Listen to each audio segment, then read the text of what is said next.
We've established your top two. Who's next?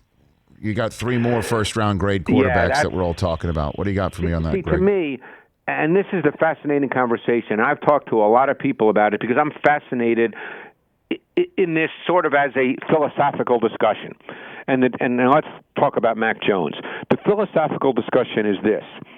What is the balance now in the NFL, Rich, between being able to play from the pocket and then having to play outside of structure? Is that now a necessity in the NFL?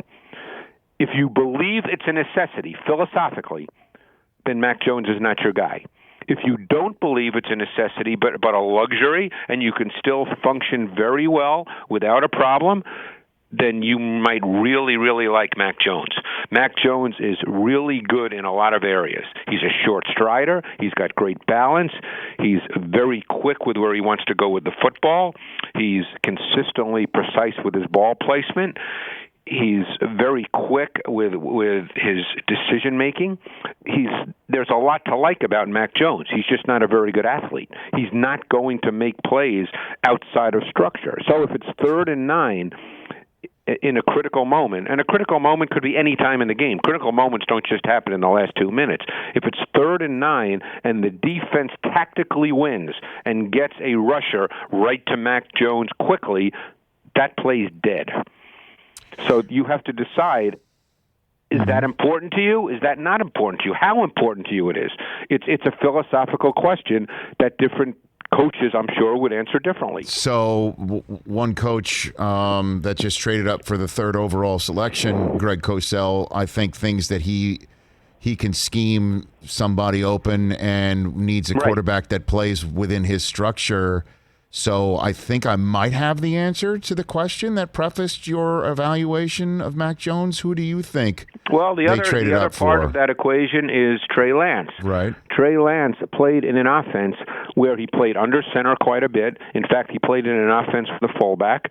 He is the most refined and advanced quarterback in this draft in the conventional play-action pass game. And by conventional, I mean operating under center, because he's done it a ton in college. Quarterbacks in college today don't normally do that. Trey Lance has done that more than any of these top quarterbacks. So would you look at Trey Lance and say, hey, he's been under center, he's played with a fullback, he can fit Kyle Shanahan's offense as well? This is the fun of this, Rich. We're speculating. We are.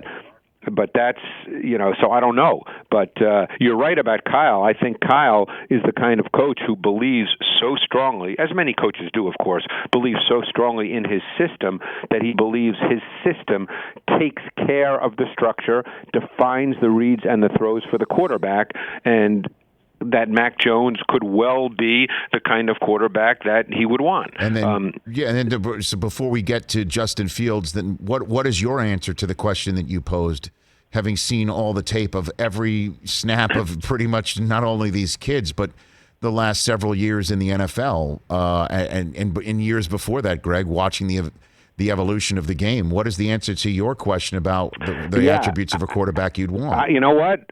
I've gone back and forth on that so many times in my mind, Rich. I mean, and I've talked to so many people I highly respect, that you would highly respect as well. And, they're not sure. I mean, it's a tough deal because go to the NFC Championship game, okay? Yep. You had the Packers and the Bucks.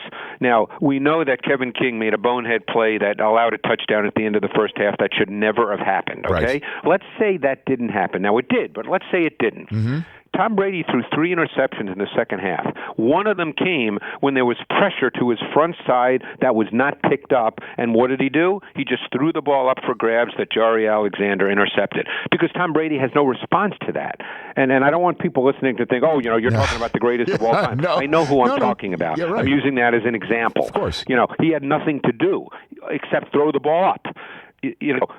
Patrick Mahomes or another quarterback, Josh Allen, they have something to do in that situation. So it's a very hard question to answer, because more than likely there will be those situations in games. Well, I mean, Mahomes' entire Super Bowl 55 experience, Greg, was doing what he needed to do to get out of danger, and damn near even completed 2 of the most incredible would-be touchdowns in the history of the biggest game, I mean, So I guess you can go back and forth on all of Which that. coaches do, by the way. I mean, that's what they do. It's a hard. This stuff's not easy. That's why they make a few more bucks than I do, and then but they're also in a more volatile profession, fortunately, than I am. Hey, you watched all the way to the end. Thanks for that. Watch more right here.